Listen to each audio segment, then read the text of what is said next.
ನಮ್ಮ ಜನ ಎಷ್ಟು ಅಮಾಯಕರಂದ್ರೆ ಕಾರ್ ತಗೊಂಡ್ಮೇಲೆ ಗೌರ್ಮೆಂಟ್ ಇಂದ ಸಿಗ್ಬೇಕಾಗಿರೋ ರೀಫಂಡ್ ತಗೊಳ್ಳೋದೇ ಮರ್ತು ಬಿಡ್ತಾರೆ. ನಾವು ಕಾರ್ ತಗೊಂಡ್ರೆ ಗೌರ್ಮೆಂಟ್ ಯಾಕೆ ದುಡ್ಡು ಕೊಡುತ್ತೆ ಅಂತ ಯೋಚನೆ ಮಾಡ್ತಾ ಇದ್ದೀರಾ?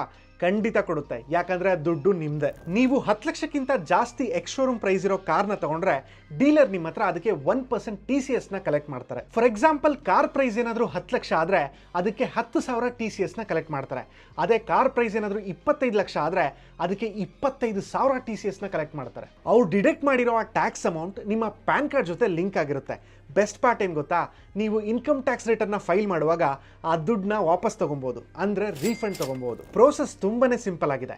ಈ ವಿಡಿಯೋನ ಇವಾಗಲೇ ಸೇವ್ ಮಾಡ್ಕೊಳ್ಳಿ, ಇನ್ಕಮ್ ಟ್ಯಾಕ್ಸ್ ರಿಟರ್ನ್ ಫೈಲ್ ಮಾಡುವಾಗ ಹೆಲ್ಪ್ ಆಗುತ್ತೆ. ನೀವು ಕಾರ್ ತಗೊಂಡಾದ್ಮೇಲೆ ನಿಮ್ಮ ಡೀಲರ್ ಹತ್ರ ಮಾತಾಡಿ ಫಾರ್ಮ್ 27D ನ ತಗೊಳ್ಳಿ.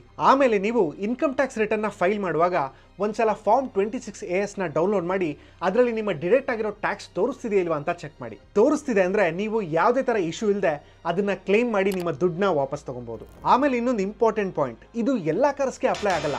ನಿಮ್ಮ ಎಕ್ಸ್ ಶೋರೂಮ್ ಪ್ರೈಸ್ 10 ಲಕ್ಷಕ್ಕಿಂತ ಜಾಸ್ತಿ ಇದ್ರೆ ಮಾತ್ರ ಇದು ಅಪ್ಲೈ ಆಗುತ್ತೆ. ನಿಮ್ಮ ಫ್ರೆಂಡ್ಸ್ ಅಥವಾ ಫ್ಯಾಮಿಲಿಯಲ್ಲಿ ಯಾರಾದರೂ ಕಾರ್ ತಗೊಂಡಿದ್ರೆ ಅಥವಾ ಕಾರ್ ತಗೊಬೇಕು ಅಂತಿದ್ರೆ ಅವರಿಗೆ ಈ ವಿಡಿಯೋನ ಶೇರ್ ಮಾಡಿ. ಹಾಗೆ ಇನ್ನು ಯೂಸ್ಫುಲ್ ಫೈನಾನ್ಸ್ ಇನ್ಫಾರ್ಮೇಶನ್ಗೆ ನಮ್ಮ ಪೇಜ್ನ ಫಾಲೋ ಮಾಡೋದನ್ನ ಮರಿಬೇಡಿ.